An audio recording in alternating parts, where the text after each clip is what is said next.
본문의 말씀은 사랑의 법에 관한 말씀입니다. 우리 1절에 보니까 해봅시다. 지식은 교만하게 하며 사랑은 덕을 세우나니. 사랑이 중요합니다. 특별히 우상의 제물을 먹을 수 있는지에 대해 묻고 있는 이 고린도 교회 성도들에게 사도 바울은 그리스도인들의 궁극적인 판단과 행동의 기준이 지식이 아니라 무엇이 되어야 한다? 사랑을 따라 행해야 합니다. 알겠습니까? 여러분, 사도 바울이 사역하던 당시 수십 개의 이방 신전이 있었던 우상의 도시 고린도에서는 시장에서 판매되는 대부분의 고기들이 일단 우상에게 바쳐졌던 제물입니다.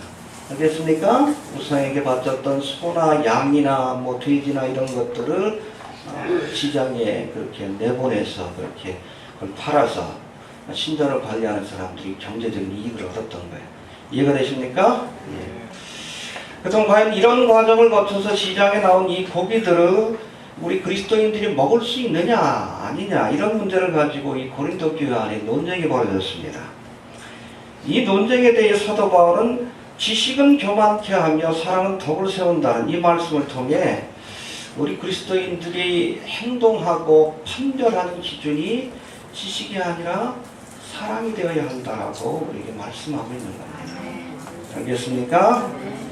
나의 행동이 성경적으로 옳으냐 그르냐 이것을 따지는 것이 지식이에요. 알겠습니까? 율법적으로 이것이 맞느냐 그르냐 이것을 따지는 것이 지식이라면 비록 지식적으로는 이것이 문제없는 행동이라 할지라도 이것이 타인에게 어떤 영향을 미칠까를 생각하는 것이 그것이 사랑입니다.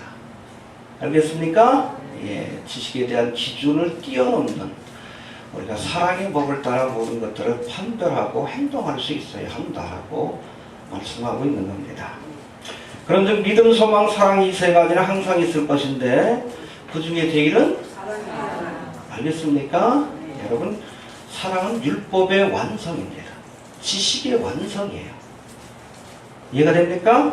예. 율법, 즉 지식의 완성이 사랑이기 때문에 우리 그리스도인들의 행동과 판단의 기준이 바로 무엇이 되어야 한다?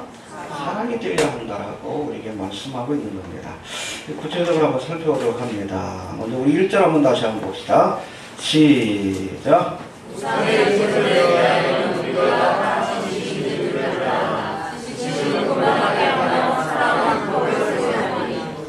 예, 여기 보니까 오늘 본문에 이 지식이라는 단어가 나오는데 해봅시다. 지식. 예, 지식이라는 의미를 가진 이 헬러가 그노시스라고 되어 있는데 이것이 본문에 5번이나 나오고 또 그 외에도 우리가 아나니 이런 말씀들이 계속 반복되는 것을 보게 돼요. 여러분, 이 초대교회 당시에 이 그노시스라는 단어, 지식이라는 단어는 다음과 같은 두 가지 의미로 사용이 되었습니다. 첫 번째, 초대교회 대표적인 이단 가운데 하나인 영지주의를 의미하는 단어가 그노시스예요. 지금도 우리가 영어로 그 영지주의를 그노시스, GNOSIS라고 하는데 바로 헬라어 단어를 그대로 번역한 겁니다. 발음대로.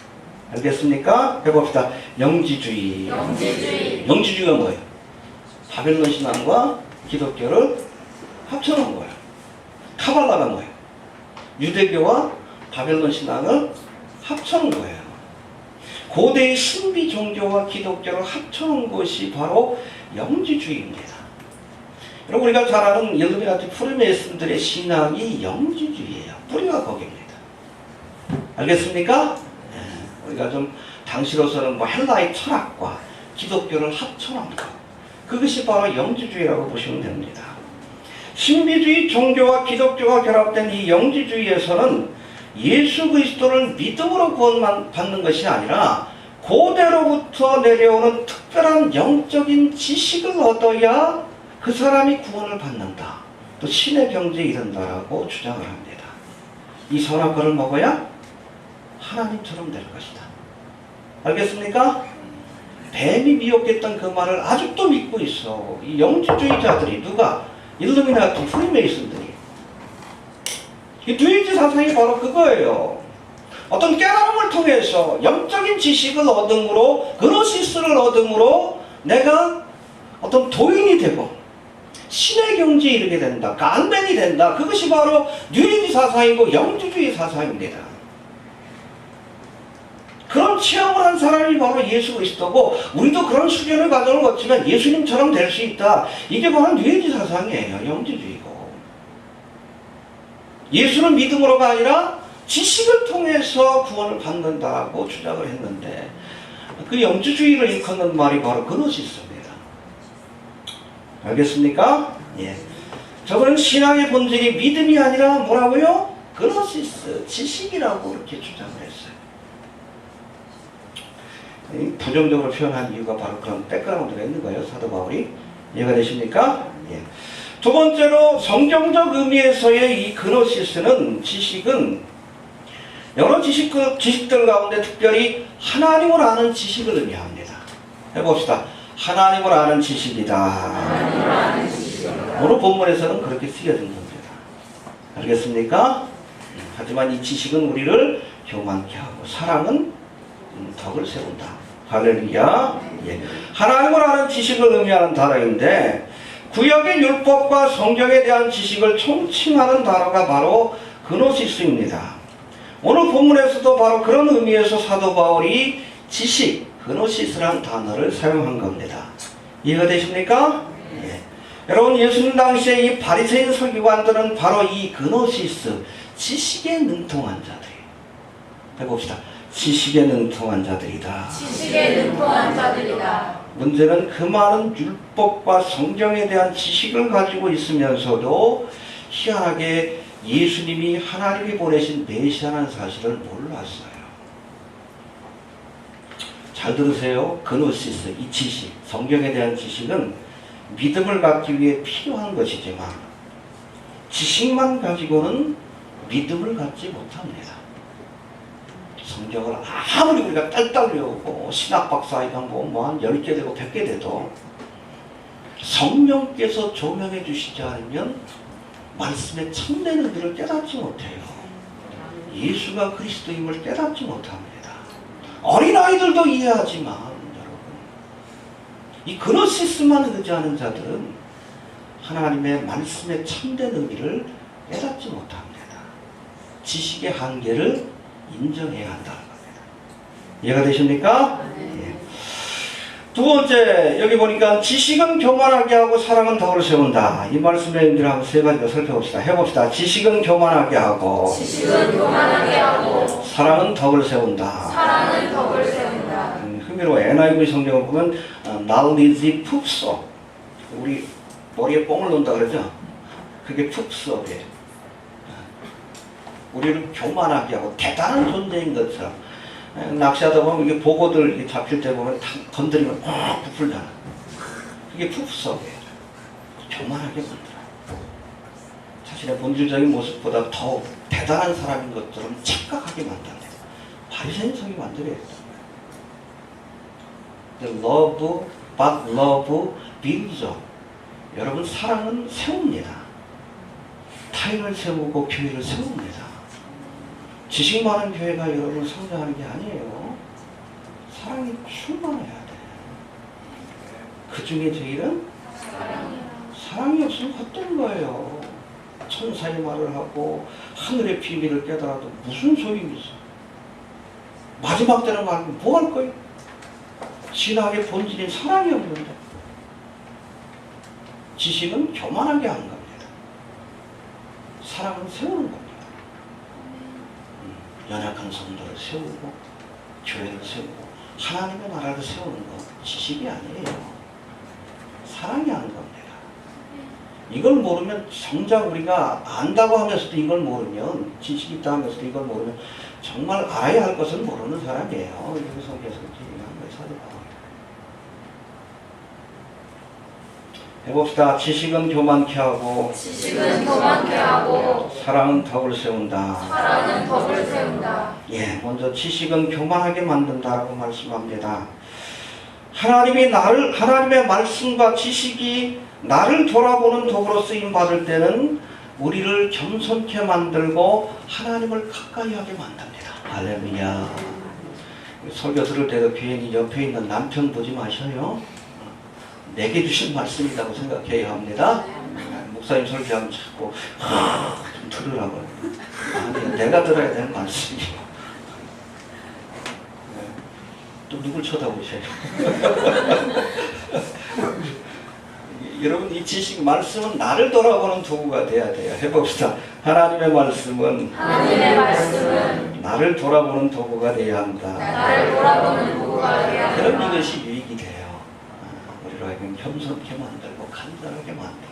할렐루야. 내가 보면 이 소중한 지식을 자신을 돌아보는 도구가 아니라 타인을 정죄하는 도구로 사용하는 사람들이 있어요. 아주 위험합니다. 누구요? 바리새인 서기관. 이 지식은 교만케 한다는 말씀이 이거예요.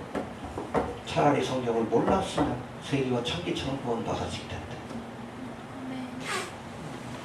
저들은 율법의 말씀을 가지고 끊임없이 타인을 정죄하고 정죄하다 나중에 누구까지 비판해? 예수님. 그렇죠. 여러분, 이 바리새인의 영성을 가진 사람들은 예수님도 비판해.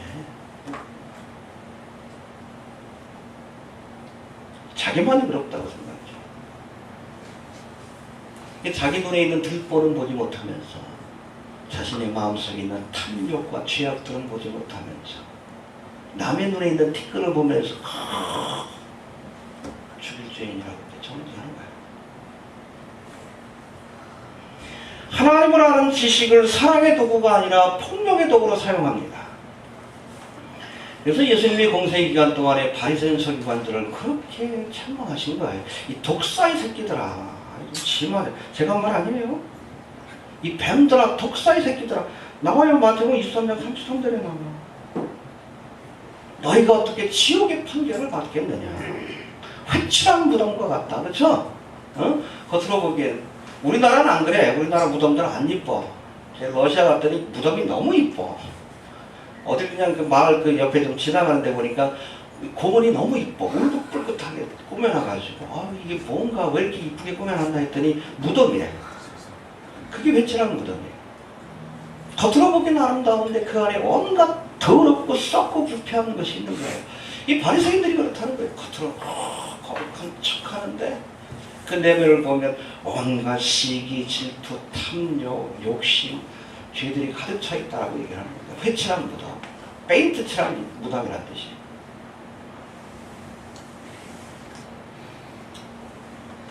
저들을 향해 또 뭐라고 합니까? 너희가 하루살이는 걸러 먹으면서, 그렇죠? 아주 율법에 착한 것은 뭐 지키려고 애쓰면서 11조 한다고 그냥 보통 11조를 하는 게 아니요. 또 텃밭에 우리가 그 요리할 때 쓰려고 하는 허브라고 하죠. 그런 것들까지도 다 하나님 앞에 구별해가지고 11조를 해요. 얼마나 철저합니까? 하루살이 걸러먹는 거예요. 그런데 약대는 그냥 삼키는 줄 알고 낙타에 낙타 꿀꺽 삼키는 거예요. 율법에 보다 더 중요한 의와 인과 신을 버렸다. 뭐가 중요한지 모르는 거예요. 뭐가 중요한지 모르는 거예요. 뭐가 큰 죄인지 모르는 거예요.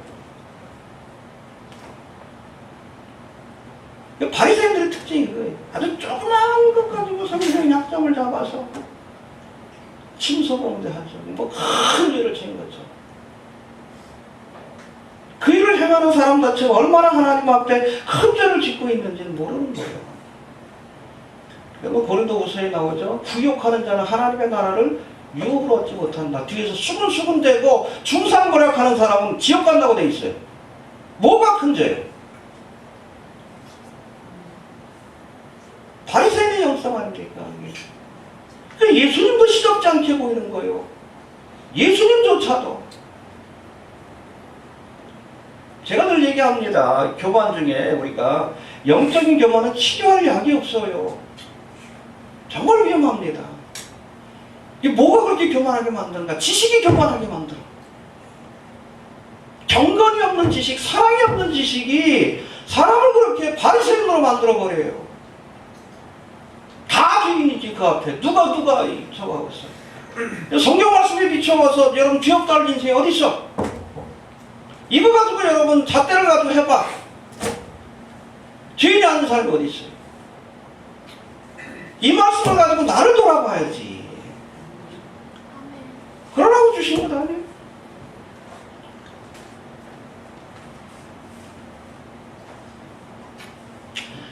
전도서 7장에 보면 지나치게 의인되지 말라고 했어요. 난해 구절입니다. 해봅시다.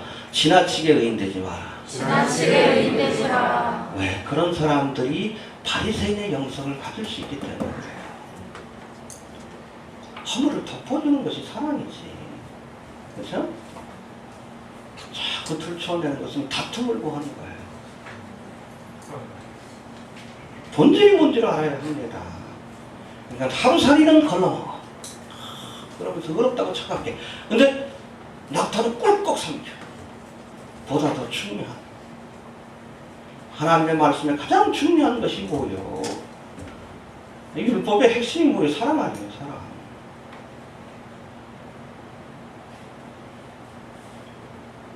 차라리 모르는 게 낫습니다. 차라리 모르고 겸손한 게 나아요. 하나님 앞에서. 여러분, 하나님을 아는 지식, 말씀에 대한 지식은 소중한 것이지만 때로는 이것이 우리를 교만케 만들 수 있고 푸푸스, 대단한 존재로 착각하게 만들어. 또 이것이 잘못 사용되지면 타인에게 상처를 주는 도구가 될 수 있음을 알아야 합니다. 그래서 남보다 더 말씀에 대한 지식이 있다고 생각하는 사람들은 더 겸손해야 돼. 더 겸손해야 돼. 여러분, 그래서 많이 선생이 되지 말라고 그런 거예요. 목사가 천국 가기 힘들다는 얘기 하는 거고. 왜? 이것이 나를 교만하게 만들 수 있기 때문에 그래요.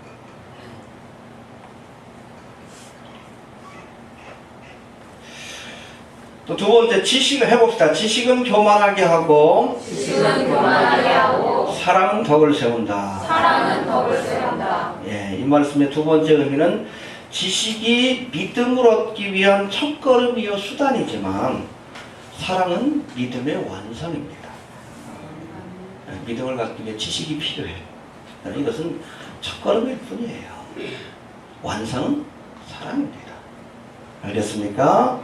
여러분, 구약의 율법을 우리가 10가지로 정리하면 그게 뭐가 돼? 십계명이지. 그 말씀을 또 두 가지로 예수님이 정리하셨죠. 뭐라고 하셨습니까? 주 너희 하나님을 사랑하라. 그리고 네 이웃을, 네, 그렇죠. 사랑이라고 했어요. 이 십계명도 그렇죠. 1계명부터 4계명까지 하나님께 대한 계명인데 이건 하나님을 어떻게 사랑하는가, 하나님을 사랑하는 방법에 대한 말씀이에요. 5계명부터 10계명까지는 이웃을 사랑하는 것이 구체적으로 어떤 것인가를 보여주는 거예요. 율법은 사랑입니다. 사랑을 율법의 완성이라고 하는 거지. 아무리 여러분 우리가 지식이 있고 율법을 많이 딸딸 외워도 사랑이 없으면 본질이 없는 것 아니요. 껍데기만 붙들고 있는 거지.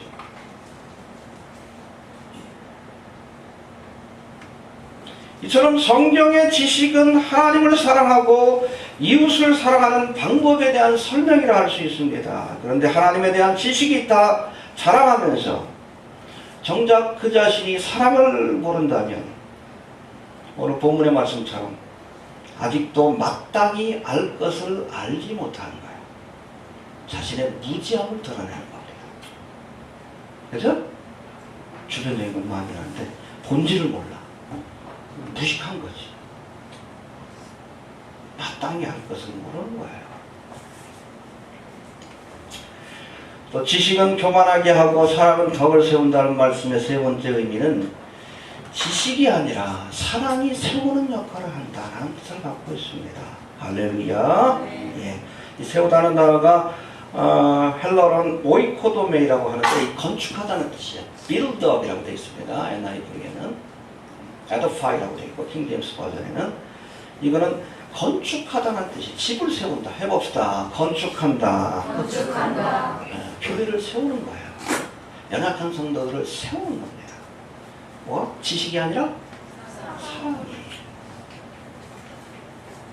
교회 안에서도 지식이 많은 사람들이 아니라 사랑이 많은 사람들이 교회를 세워나가는 거예요. 알겠습니까? 예. 교회 안에 지식을 자랑하는 교만한 사람이 많아지면 오히려 사람들이 상처를 받고 교회가 무너져요. 교회가 무너져요. 그렇죠? 부풀어 올랐다가 확 무너져. 기초가 없으니까. 사랑이 많은 사람들이 있으면 교회가 세워집니다.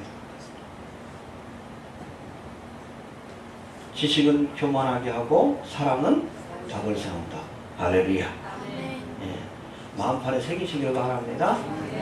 중요해요. 또 세 번째, 하나님을 사랑하는 자를 하나님이 아신다라고 말씀합니다. 3절 한번 봅시다. 3절 시작. 또 누구든지 하나님을 사랑하면 이 사람은 하나님의 아신 바 되었느니라. 예, 하나님을 사랑하는 자를 하나님께서 아신다. 할렐루야. 예. 하나님이 아신 바 되었다는 것은 구원받았다는 뜻입니다. 그래서 마태복음 7장에 보니까 여기 마지막에 내가 주의 이름으로 선지자 노릇하고 귀신을 쫓고 많은 권능을 행했다. 그러니까 주님께서 뭐라고 해요? 모른다 그러지. 불법을 행하는 자들아. 마지막 심판대 앞에서 그럼 어떡할 거예요? 모른다 그러면. 내가 귀에서 이것도 하고 저것도 하고 심지어는 귀신을 내어쫓고 권능도 해. 모른다 그러셔. 불법을 행하는 자야. 하나님의 법이 뭐예요? 사랑의 법이지. 심각해요. 오늘 본문을 보면 하나님을 사랑하지 않는 자도 똑같은 운명에 처한다는 거예요. 여러분 하나님에 관해서 우리가 안다 할지라도 하나님을 사랑하지 않는 자는 하나님께서 모르신다고 하십니다. 신앙은 하나님을 사랑하는 거예요. 이해가 됩니까? 신앙의 본질은 하나님에 대해서 배우는 게 아니고 우리 신학교 다니는 거 아니잖아. 사랑을 배우는 사람들이 아니지. 왜 성경을 봅니까? 이게 러브레터라고 생각하니까. 어떻게 하면 하나님을 더 사랑할 수 있을까 배우려고 하는 거지. 제자훈련에 멘토링이 거기 있어요. 제자훈련. 그 머리 지식적인 믿음을 만들어 놓으니까. 신앙의 본질이 그게 아니거든요.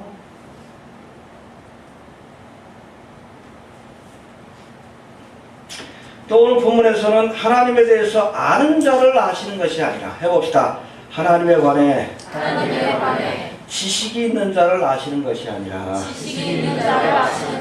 사랑하는 자를 아신다. 사랑하는 자를 아신다. 알겠습니까? 여러분 하나님에 대해서 아는 것을 구원받은 것으로 착각하면 안 됩니다. 하나님에 관한 지식을 갖고 있다고 내가 구원받았다고 착각하면 안 돼. 착각하게 만드는 이단이 뭐예요? 그게 구원파지. 구원파. 복음에 대해서 아는 것하고 복음을 믿는 건 다른 거예요. 지식은 믿음의 첫걸음일 뿐이에요. 이해가 됩니까? 예, 야고보서 2장 19절에 보니까 내가 하나님은 한 분이신 줄 믿느냐? 잘하는도다. 귀신도 믿고 떠느니라. 귀신도 하나님 믿는다. 지식적인 믿음이라는 거죠. 귀신들도 하나님을 믿는다라고 말씀합니다. 그러나 귀신들의 믿음은 지식적인 믿음이요. 공세 기간 동안에 여러분 제자들도 예수님이 메시아인 걸 몰랐는데 귀신들은 가는 곳마다 알았어요. 하나님의 아들이라고 그랬어요. 어떻게 알았다고요? 귀신같이 알았지. 영적인 존재니까 아는 거예요. 그렇다고 여러분 그 귀신들이 구원받은 사람 존재들입니까? 귀신의 믿음은 하나님에 대해서 아는 것이지 지식적인 믿음이에요. 하나님께 자신을 맡기고 그 말씀에 순종하는 신실한 믿음이 아니라는 겁니다. 이 믿음은 지식, 정서, 의지가 다 포함되는 거예요. 하나님 믿는다 할 때. 여러분 히브리어로는 믿는다는 말과 순종한다는 말이 다르지 않아요. 같이 쓰이기도 합니다. 그 단어가. 우리가 자꾸 헬라적 사고 때문에 분리해놔서 그렇지.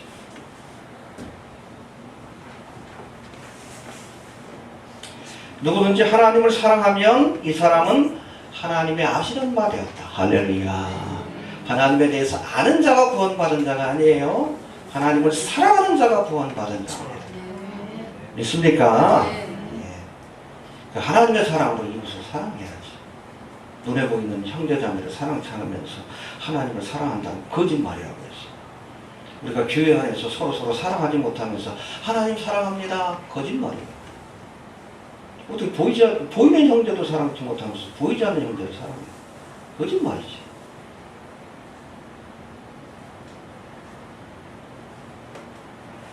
해봅시다.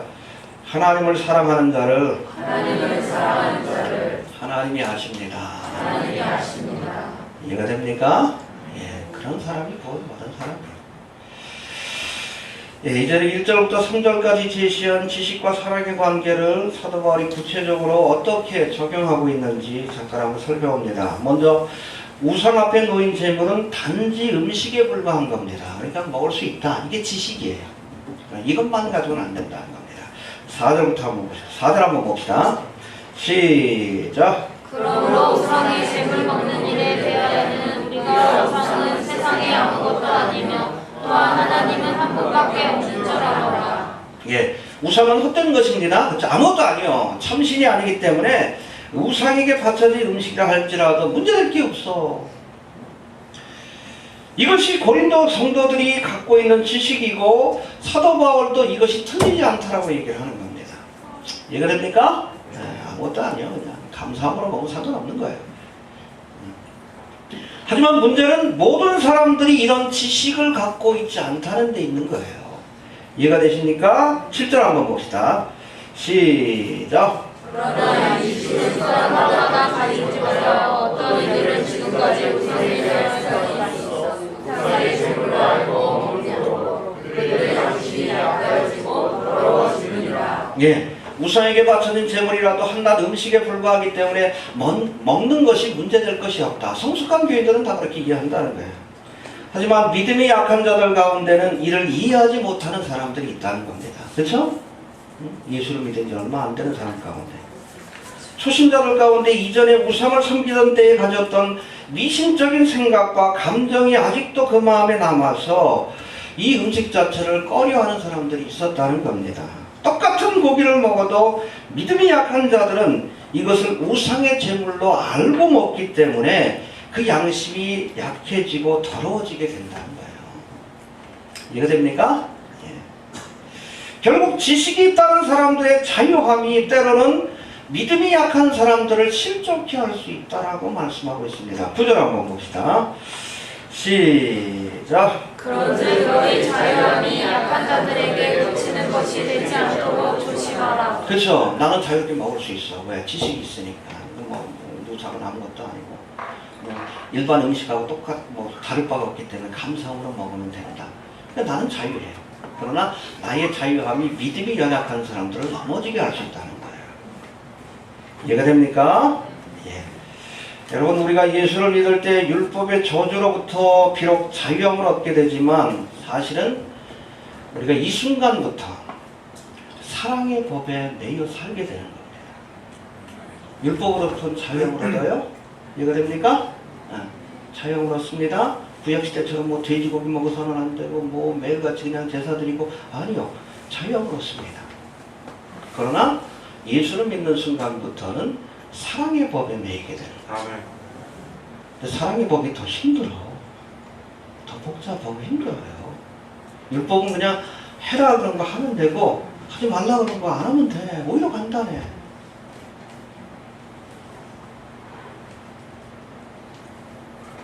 하지만 사랑의 법이라는 것은 그 행동의 동기를 하나님께서 보신다는 거예요. 똑같은 행동을 해도 사랑을 따라 행하는 것이냐, 아니면 내 이기심을 가지고 행하는 것이냐.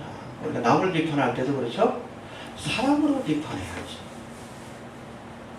사랑이 없이 비판하는 건 정죄예요. 허물기 위한 행위라는 건 정죄입니다. 우리 블로그도 한국교회를 비판하는 사역을 하지만 한국교회를 사랑하는 마음이 있기 때문에 합니다. 저는. 깨달으라고, 그 얘기 하라고 비판하는 거지. 그 마음이 없으면 안 하는 게 나아요. 정말 이 마지막 때의 사역, 여러분, 선지자의 사역을 감당하는 사람이 정말 이 시대를 사랑하고 교회를 사랑하는 마음이 없으면 안 하는 게 낫습니다. 오히려 본인에게 독이 되고 화살이 돼서 올 수 있기 때문에.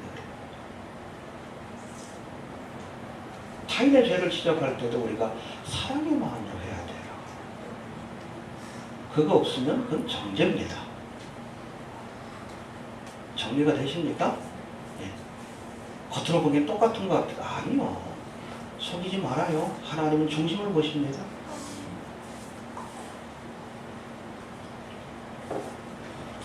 엄밀하게 따지면 율법보다 사랑의 법이 더 복잡하고 엄격한 겁니다. 율법은 하지 말라는 것을 안 하면 되고 하라는 것을 하면 되지만 사랑의 법은 행동의 동기를 살피기 때문에 더 어려운 겁니다. 아무리 율법적으로 완벽한 행동을 해도 그 동기가 사랑이 아니면 하나님이 기뻐하지 않습니다. 이해되시죠? 그러나 반대로 율법적으로는 조금 문제가 있어도 사랑을 따라 행동할 때는 하나님께서 인정해 주실 때가 있어요. 그 대표적인 사건이 바로 사무엘상 21장에 나옵니다. 어느 날 이 사울왕에게 쫓겨다니던 이 다윗이 일행들하고 녹당에 갔어. 거기 성막이 있었거든요. 제사장들이 있고 성막을 관리하는. 그래서 이 제사장인 아히멜렉을 찾아가서 음식을 부탁합니다. 다들 그냥 탈진해가지고 도저히 어떻게 할 수 없는 상황이니까. 근데 이 아히멜렉이 보니까 준비한 음식이 다 떨어졌어요. 먹던 음식이. 근데 마침 그때 여러분 하나님 앞에 바쳐졌던 진설병이 있었던 거예요. 이 진설병을 일주일에 한 번씩 바꿔놓는 겁니다. 12지파, 6개, 6개, 두 줄로 해가지고 12개의 진설병. 요거는 일주일에 한 번씩 바꾸게끔 돼 있어요. 그리고 이 바꾸면서 이 진설병은 버리는 게 아니라 누가 먹어야 돼? 일주일 된 빵을 먹으려고 그러면 얼마나 힘들어. 이게 말씀이 그런 거예요. 근데 이 진설병은 누구만 먹게 돼 있어? 제사장만 먹게 돼 있는데 이 진설병을 다윗에게 줬어요. 근데 하나님께서 이 문제를 가지고 책망하지 않으십니다. 사람을 살리는 것이 먼저라고 여기셨기 때문에 그래요. 율법적으로 문제가 있지만 사람을 따라 행하는 것이기 때문에 이 문제를 가지고 아히멜렉을 하나님께서 책망하지 않습니다. 이해가 되시죠? 바리새인 서기관들은 안식일의 규례를 지킨다는 핑계를 가지고 병든 자들을 외면했지만 예수님은 일부러 공개적으로 안식일에 병든 자를 고치시다. 인자는 안식일의 주인이다. 하나님이 일하시니 나도 일한다. 사람이 만든 규례보다 사랑이 우선이라는 겁니다. 이해가 됩니까? 예. 주님의 마음을 알아야 돼요. 조금 율법적으로 문제가 있어도 그 마음의 중심을 보시고 하나님께서 판단을 내리시는 거예요. 그래서 결론 같은 말씀 13절 한번 봅시다. 시작.